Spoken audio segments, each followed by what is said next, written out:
Hey again, it's me from the Welcome to Wonderland podcast. This Thanksgiving, make a statement with ZJZDesigns' brand new Thanksgiving Day prints. Whether you're hosting the family feast or just want to show your festive spirit, they've got the perfect design to make your holiday memorable. Introducing Tommy the Turkey. He's fun, he's festive, and he's the star of their latest collection.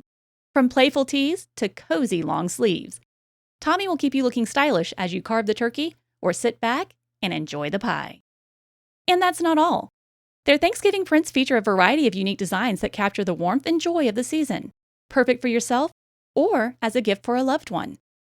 Shop now at ZJZDesigns.com and bring a little extra cheer to your Thanksgiving. Hey y'all, it's Barrett from the All About Nothing podcast. Winter's coming, but that doesn't mean you've got to slow down. Nope, because Everplay Sports and Social has their winter leagues open for registration right now. That's right. Starting Sundays, you can get in on softball at TS Martin Park. Mondays are packed. You've got pickleball at the Casey Pickleball Complex, softball again at TS Martin Park, indoor volleyball at the Tri-City Leisure Center, and turf soccer at the Recreation Athletics. Tuesdays, that's when it really heats up. You can play Super Rec kickball at M Avenue Park, sand volleyball at Pollywogs, indoor volleyball at Tri-City Leisure Center, and bowling at Lucky Strike in Casey. Wednesdays are loaded too. Soccer at B Avenue Park and Bray Park Field, hardball softball at TS Martin Park, dodgeball at Drew Wellness Center, and of course, kickball at M Avenue Park. And wrapping up the week on Thursdays, you've got even more kickball at M Avenue Park and B Avenue Park. So whether you're into kicking, spiking, bowling, or just hanging out, there's something for everyone. Almost forgot. Special one-night events. Monday, November 10th, mix and match turf soccer at Recreation. Pick up basketball Monday, November 17th at Drew Wellness Center. And mix and match indoor volleyball at Tri-City Leisure Center, Tuesday, November 18th. Registration for Everplay's Winter Leagues is open now, but you have to sign up before November 16th. Do not wait. Teams fill up fast. Go to everplaysocial.com. That's everplaysocial.com to join a league, meet new people, and make this winter one to remember. So, dodgeball or bowling? I'm thinking both. Got to balance the cardio and the nachos. Everplay Sports and Social. Play more, hang out more, live more.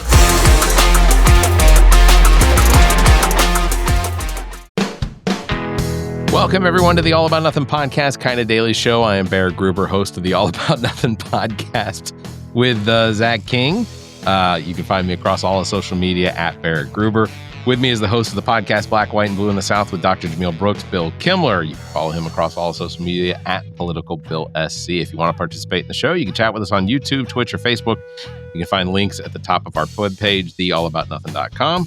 How are you, Bill?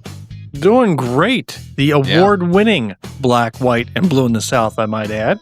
Award-winning? Yeah. Didn't you say that we were in line for a biggie? Yeah. You know, big media inaugural awards. We're going to be giving out biggies. I feel like it's sort of similar to the Dundies. Just to be honest with you, it's going to turn more into a roast than anything else. But I think it's a great idea. I haven't had an opportunity to really discuss the plan with it, but I'm thinking like maybe early February. Yeah. We get everybody together. We'll somehow daisy chain enough microphones together so that we can record, we can content. Do the Biggie Awards / Super Bowl party. The Biggie Awards. I like it. How was your weekend? Oh man, it was boring. I got nothing done. It was terrible. So unproductive. It was a complete waste of a weekend. What can I tell you? Well, we released an episode this weekend. It was we had a good time with that. A friend of the pod and friend of the family, Jason Cassidy, who is a wildland firefighter in California, started out as a fire camp, one of the convicts, and after he served his time, I had heard about this program, and I had mixed feelings about it just from reading about it in the news, right? So I'd not done anywhere near the deep dive you did, let alone talk to anybody about it. But it was, using ex-convicts or criminals who are out, have done their time and trying to work their way back into society, I guess, and put them out there as firefighters. Yeah, not even that. That as well, but some of the wildland firefighters that they have are actual still convicts. These are okay, like on prison release. Yeah, individuals in the penal system in California that because of, good behavior and the opportunity.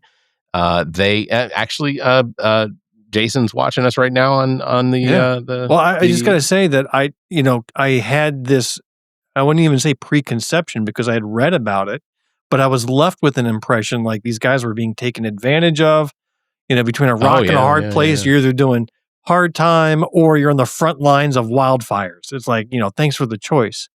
And then I felt, they were getting abused, taken advantage of, low pay. And it's just essentially, the slave labor out of prison. But I will say that your interview opened up kind of the reality of it, the humanity of it. Yeah. And you got to know that individual pretty well. And I just found it fascinating. I mean, I sent you a note after I listened to that episode. I thought it was a great interview. Your guest was very clear, insightful, and unfiltered. I mean, he just let it out. And I really appreciated it. Jason's not the only wildland firefighter out of the California penal system that I know as well. I have another friend that his excuse me, his name is Chris, that he also was in the California penal system for some drug charges that he had, but that he worked his way out of prison via the same program. And wow, you know what? It's kind of impressive. You actually know people who are going through the California penal system. I can't count any in my associates list, and yet you already have two. Did you run through the gangs of LA or something? I mean, what is your background? We all have skeletons, Bill. Wow, we all have skeletons. So you got a freaking graveyard. You got Arlington National sitting in your closet. I would like to not comment on that any further. Okay. If I could, just retain that and hold that in. No one else. Hey, I do have a question for you. So is Bubba Bill Clinton or is Bubba Ghislaine Maxwell's prize horse? Well, whatever it is, all you know is that Trump blew it. He blew it. When that information came out last week, that there was an email asking, I can't remember who it was, but it was between Epstein and I guess it was between Epstein and was it Epstein's brother? I think it was Epstein's brother, Mark Epstein or whatever. But literally a conversation asking, he asked him, he says, does Putin still have the pictures of, and I'm paraphrasing, Donald Trump, trying to think of the appropriate word, that fellatio? Is that the word? Fellatio is the word. Yeah. Does Putin still have pictures of Donald Trump fellatioing Bubba? And it was very quick to come out that Bubba was Bill Clinton. I made a comment that said that ultimately Bill Clinton has probably the greatest opportunity to come up with one of the best punchlines, or to... Are you saying that not for 1 second, not one millimeters worth of believability are you going to have that story is to be taken literally? Yeah, I don't know. You've got the evidence that Bubba, Bill Clinton, has been on Epstein's planes. I mean, those are flight logs, right? Yeah. Trump as well. I mean, you got evidence that Trump and Epstein were close associates. And just imagine they were hopped up on the wildest drugs one night. They were ayahuascaing or whatever it is that they got. And things got so crazy that indeed that activity occurred.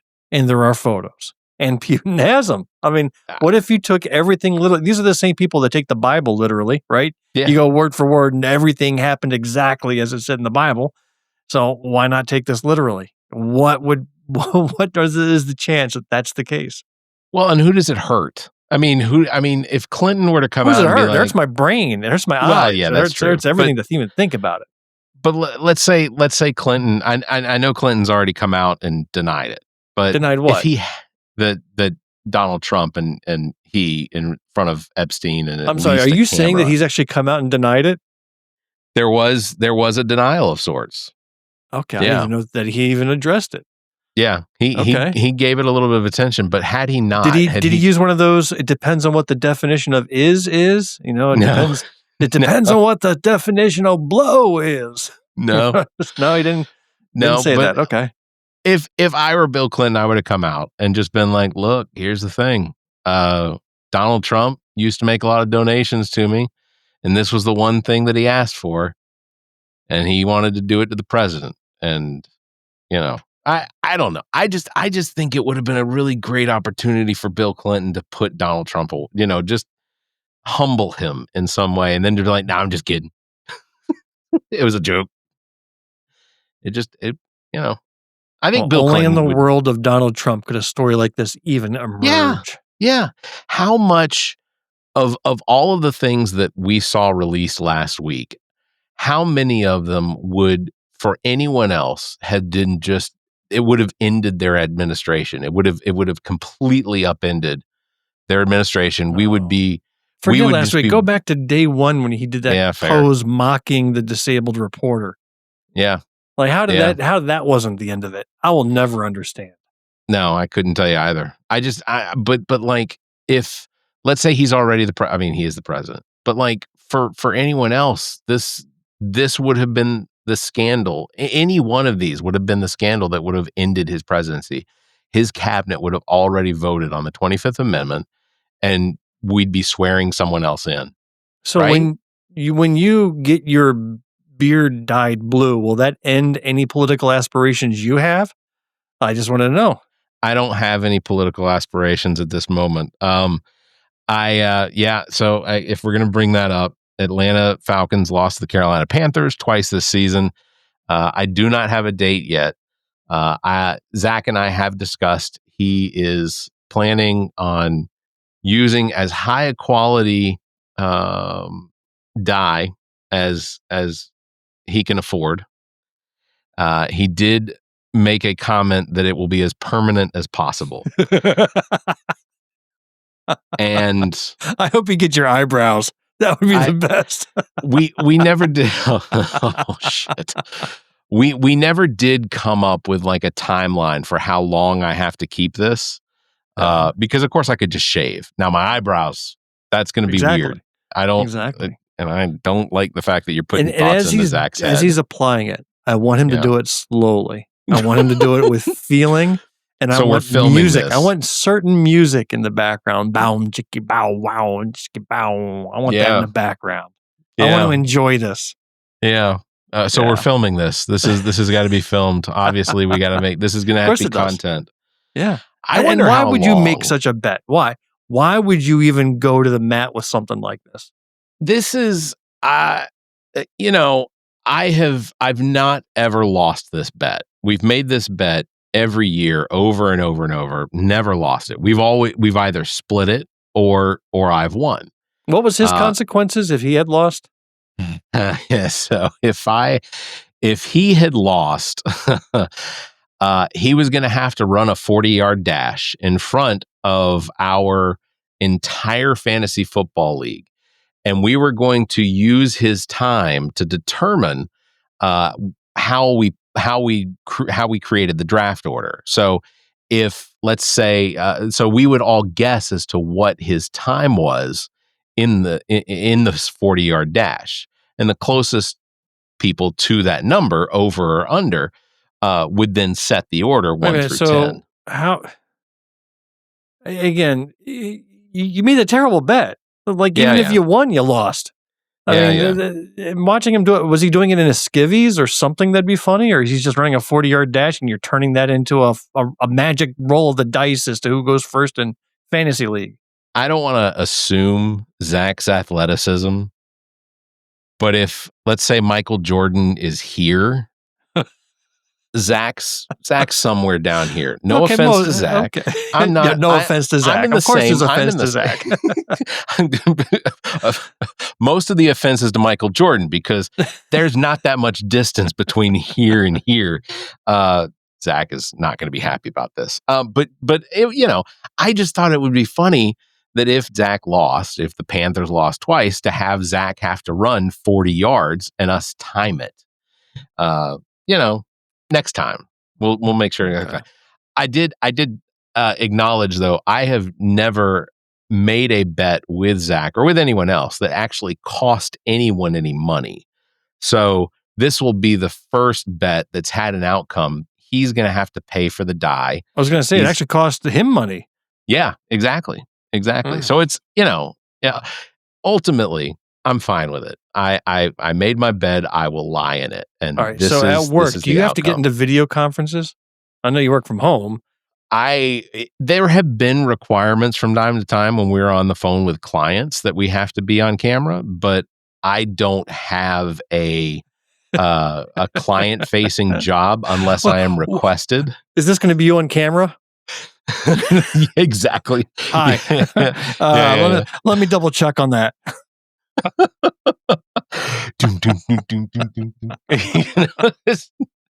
I've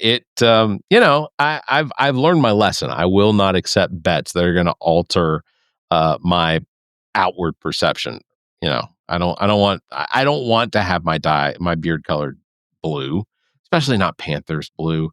And I told somebody today, I said, I recognize that the Falcons, at least in the NFC, are the worst team. Well, there are worse teams. There are teams that don't have any win. Or I guess, do we have any 0 teams yet? I don't think we do. No, everybody's got at least a win. But I mean, you've got the Giants, which are way down there, the Saints, which are way down there. You can usually count on the Jets to not be any good. But in my opinion, the worst team in the league lost to the second worst team in the league. And, for anyone that's proud of although the Panthers are now second and they're like a half game out from potentially being the NFC South champions. They're certainly overachieving. I couldn't even remember who their quarterback was. Some young guy that was recently drafted that they got, franchise tag slapped on already. The future of their franchise is this guy. So maybe they're onto something. Bryce Young is the smallest quarterback I think I've ever seen in my entire life. Like Bryce Young sounds like an award name. I got the Bryce Young Award. Yeah.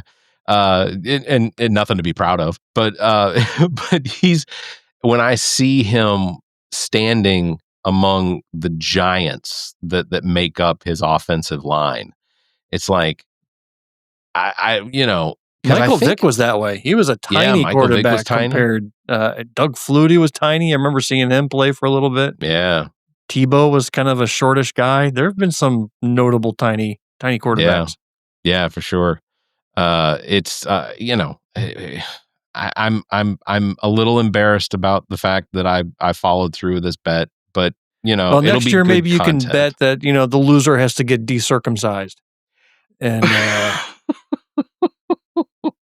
I don't think we can film that. That doesn't sound like content for the show. Creatively, you'll figure a way. Yeah. I wanted to also discuss. Are we done talking about my blue beard? I just want to make sure that we're through with that. We'll never be done.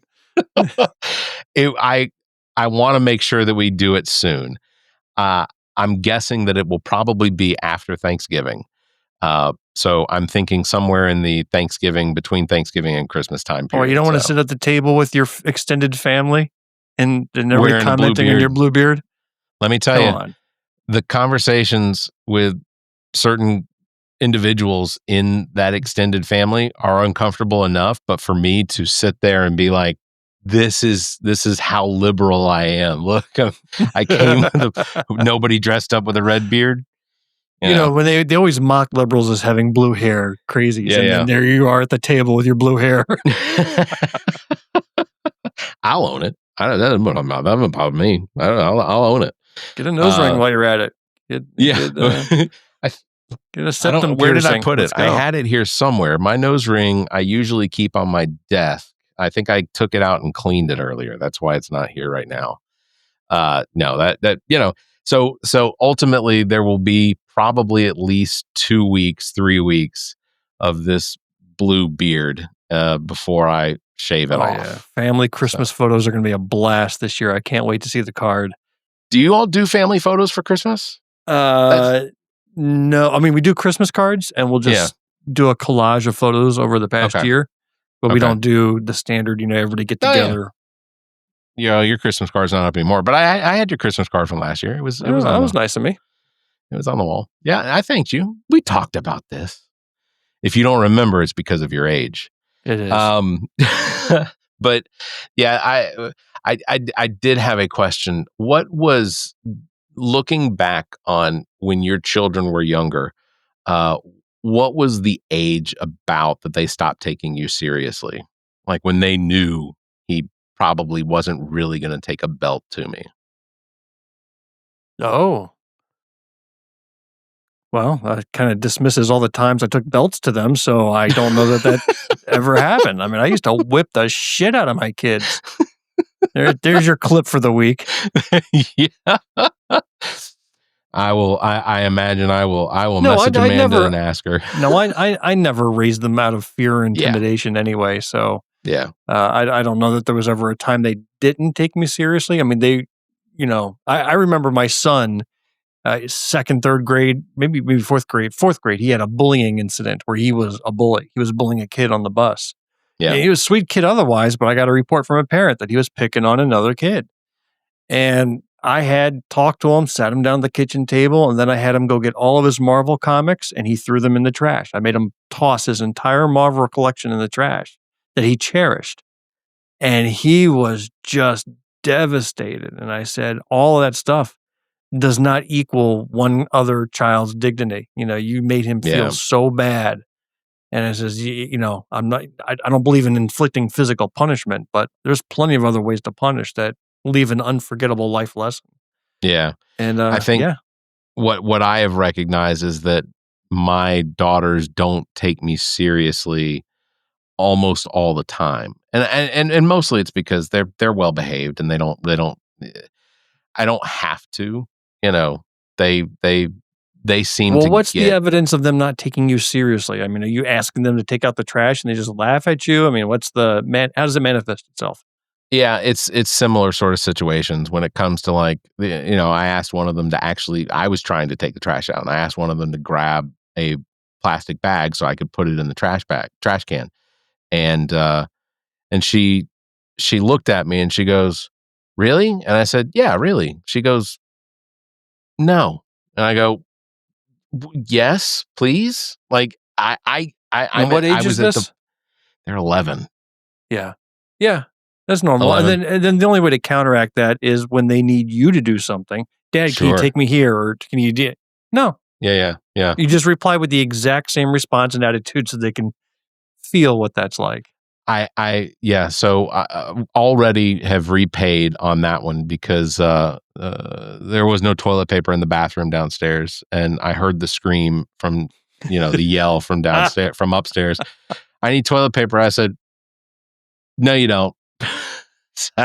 I did eventually throw like a grenade toilet paper into the bathroom after a good little while. So that was entertaining. The House is going to vote on the release or the request to the Department of Justice on the Epstein files tomorrow. As many as 100 Republicans may be voting in favor of this. So Representative Swalwell was correct. Right. Remember that prediction, exactly correct. He was exactly correct. That? And ultimately, I believe him.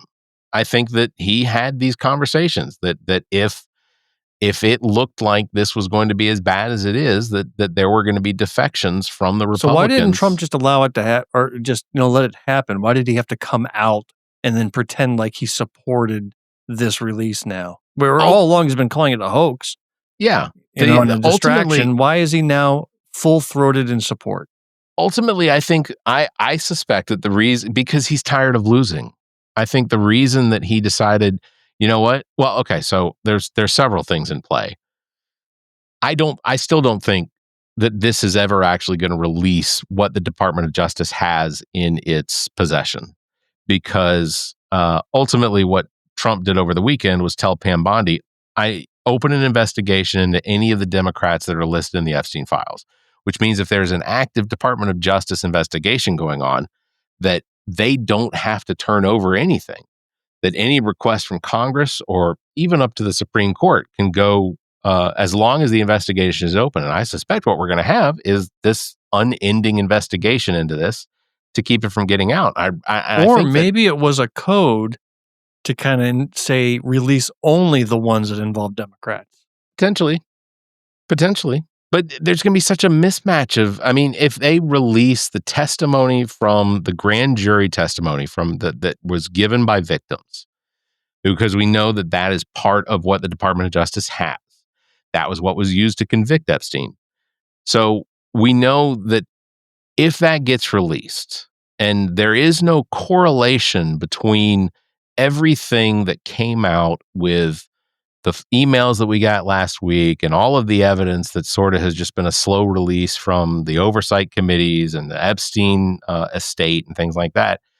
If there's a mismatch of information, if there's no correlation between what's here and what's here, I want to assume that people with a modicum of intelligence are going to look at this and go, he's still hiding, you know? Well, you said it. And a modicum of intelligence. Oh, well, nice try. Yeah. It's still disturbing to me that even with the emails that came out last week, that there are a number of people in my own feeds that think that this is all still just a hoax. That, you know, the Democrats last week from the Oversight Committee released 3 emails. The Republicans released more than 20,000 emails. And they seem to be in disbelief that what was released by the Republicans is actually even real. And I don't get that. I don't understand what it is that they're watching or listening to or paying attention to, because I think I even saw Steve Bannon acknowledge that this is bad. This looks really bad for the president. Steve Bannon's name is mentioned in these Epstein emails from the Epstein estate that the Oversight Committee released. I don't think it looks good for Steve Bannon. Anyone that has their name attached to an email or an email address attached to something that Epstein was potentially sending back and forth with an individual, a person, I don't think that looks good for you. I don't care if it was just business stuff. I can't imagine a scenario where now, looking back on everything that Epstein did, what he was convicted of, what he was going to spend the rest of his life in jail for, did spend the rest of his life in jail for, I can't imagine that it looks good to have your name associated with him. And now we know Trump's been lying about their relationship because he said he cut it off in mid-2000s. And obviously they were still talking up until 2019 till he was arrested. Or, I still suspect that Trump had something to do with Epstein's death. I know that sounds conspiratorial. It happened under his presidency. Yeah, in a federal prison. Mm-hmm. With missing footage. I mean, How many freaking dots do you need to connect here?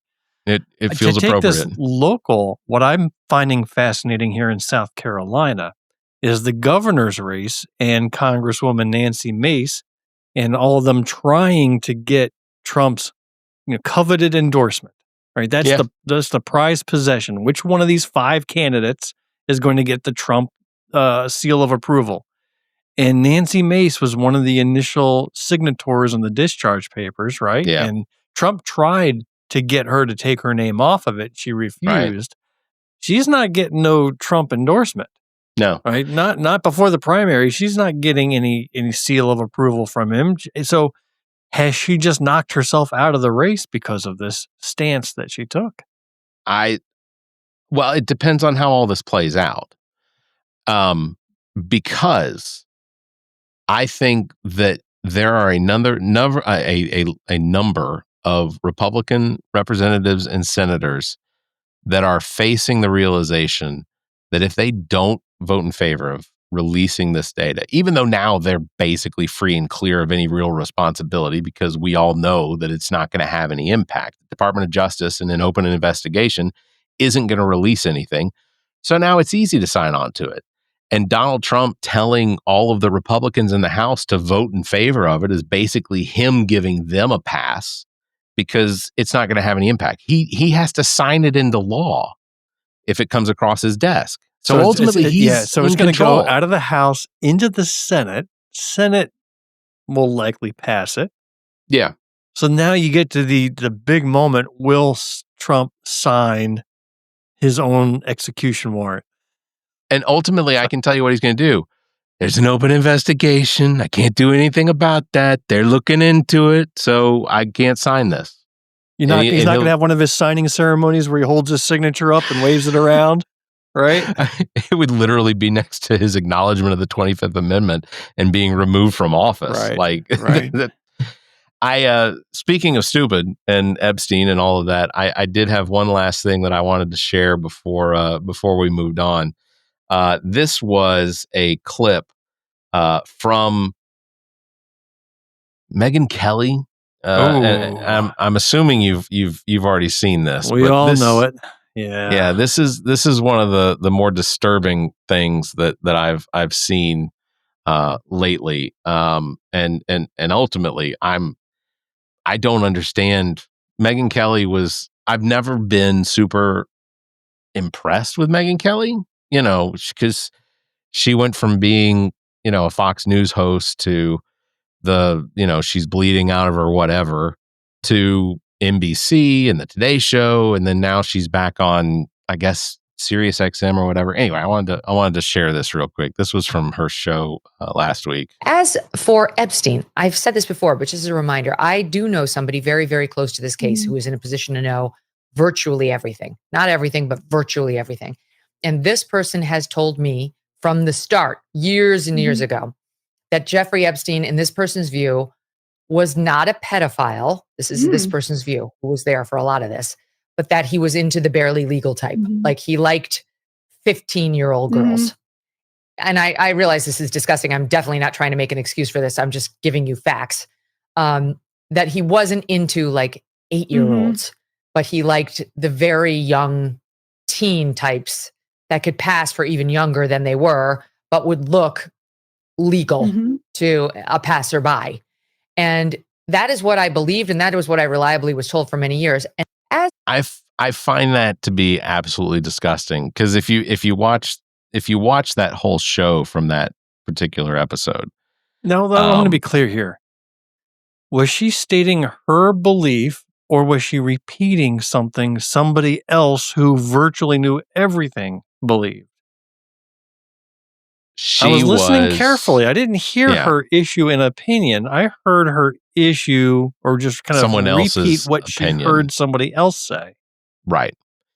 I think that it's my problem with that is, one, if you're going to say that, so what you're saying is correct. She did not give her opinion, but the fact that she would share it on her program. As though please, I'm not a Megyn Kelly defender, but you're right. I mean, she could have picked anybody else to talk to, but and she didn't couch it like, you ought to hear what this one idiot told me. Like she didn't couch it that way.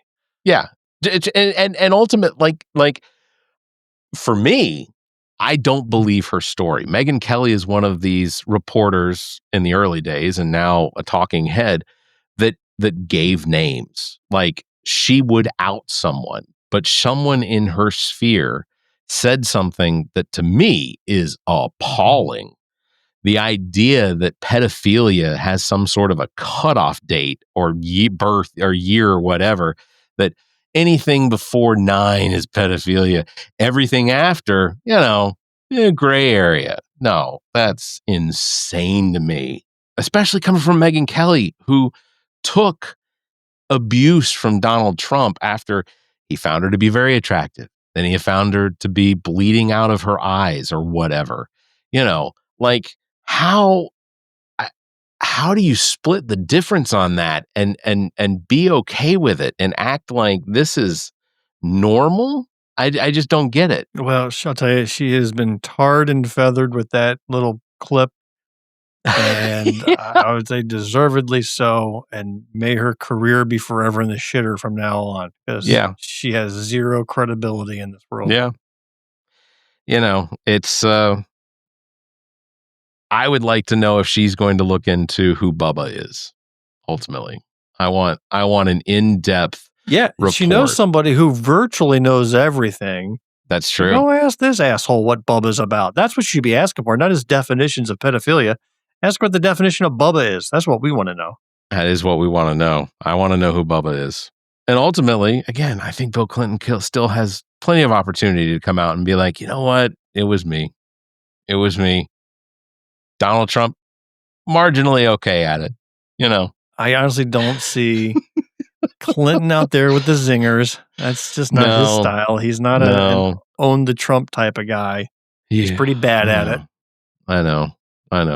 Hey, before we wrap it up, one last thing. I did sit down and interview John Sears, who is the owner of Hendrick's Rooftop Bar and Restaurant here in Columbia. He also owns Jake's on Divine, as well as the No Name Deli. We sat down and talked about the liquor liability laws and how that's impacting Columbia businesses here and across the state. I mean, it was a very intriguing conversation. I look forward to releasing that on Monday. I got some work to do on it to try and get everything normal. This idiot forgot to bring the attachment for the camera to sit it on top of the tripod. So it's an odd angle. It's an odd angle. It's kind of up and but it worked out. The sound is great. That's all that counts. But John Sears did enjoy sitting down with him at his restaurant and talking about that. So I thought you were going to talk about the doppelganger today. You got me all excited to bring that topic up. The doppelganger. And don't think that it's something you've done wrong. My memory. Was that clip I sent you of that guy that went to the doctor's office, the baseball player? Yeah, that was interesting. Yeah. The fact that you have two baseball players. We're out of time. Hold on. There isn't enough time in the show left to go and explain it and do it justice. We'll save that for Wednesday. You're right. We'll do that Wednesday. This is going to wrap it up for this episode. Big thanks to everybody watching. Thanks for listening. Don't forget. Teaser, Barrett. A teaser. And you haven't done any promos yet today. What's going on? Well, see, here's the thing. And ultimately, I can't do a promo for an event that isn't happening. I mean, is there no Everplay sports event happening at a food collection agency at Soul House this week? I mean, what? A lot of the food. I have not gotten a report on how the food drive went this weekend, but I did go and hang out for a little while at it. The one out in Lexington, and the food pantry there definitely had received quite a bit of food prior to my arrival, and there were many cars that were pulling up as I was leaving. So it looked like they did pretty well, but I'm hoping that we'll get a report on that, how it did. As well, the Priest Jacobs Soul House sessions for Wednesday night has been postponed. There's a personal situation going on with the guest that hoping whatever it is gets resolved quickly and that gets put back on the schedule because I was looking forward to it. So for now, I don't have any announcements that anyone's asked me to make except that Bill There's Kimler. No Everplay Sports Pocketball Tournament coming up. Well, the season deadline is coming up on the 19th. So if you're listening to this podcast through the podcast verse, you do have to deal with listening to the commercial at the beginning and the commercial at the end. Those are produced in the trailer. I want to make sure that Zach's voice gets out there on those commercials. So. Yeah, I don't know that I'm enjoying hearing Ami's voice replace mine at the beginning of the episode with the commercial. Don't worry. This is the last week that the Thanksgiving one is running because nobody would be able to get it beforehand. Who's got the Christmas sweater voice? You gave me the Christmas elf voice. I did not. Did I? Oh, the Christmas elf is back. Yeah, okay. The Christmas elf comes back for Christmas. So forgot about that one. Look forward to that. All right. Don't forget, you can follow me at Barrett Gruber across social media, Bill Kimler at Political Bill SC. Thanks for liking and hitting that bell. And if you can, give us a 5-star review and leave a comment. Until next time, you all stay safe, be kind, and keep your hands to yourself. The preceding podcast is a product of Big Media, LLC, and is copyright 2025, all rights reserved. Hey, y'all, it's Barrett from the All About Nothing podcast. Winter's coming, but that doesn't mean you've got to slow down. Nope, because Everplay Sports and Social has their winter leagues open for registration right now. That's right. Starting Sundays, you can get in on softball at TS Martin Park. Mondays are packed. You've got pickleball at the Casey Pickleball Complex, softball again at TS Martin Park, indoor volleyball at the Tri-City Leisure Center, and turf soccer at the Recreation Athletics. Tuesdays, that's when it really heats up. You can play Super Rec kickball at MF Avenue Park, sand volleyball at Pollywogs, indoor volleyball at Tri-City Leisure Center, and bowling at Lucky Strike in Casey. Wednesdays are loaded too. Soccer at B Avenue Park and Bray Park Field, hardball, softball at TS Martin Park, dodgeball at Drew Wellness Center, and of course, kickball at M Avenue Park. And wrapping up the week on Thursdays, you've got even more kickball at M Avenue Park and B Avenue Park. So whether you're into kicking, spiking, bowling, or just hanging out, there's something for everyone. Almost forgot, special one-night events. Monday, November 10th, mix and match turf soccer at Recreation. Pick up basketball Monday, November 17th at Drew Wellness Center. And mix and match indoor volleyball at Tri-City Leisure Center, Tuesday, November 18th. Registration for Everplay's Winter Leagues is open now, but you have to sign up before November 16th. Do not wait. Teams fill up fast. Go to everplaysocial.com. That's everplaysocial.com to join a league, meet new people, and make this winter one to remember. So, dodgeball or bowling? I'm thinking both. Got to balance the cardio and the nachos. Everplay Sports and Social. Play more, hang out more, live more.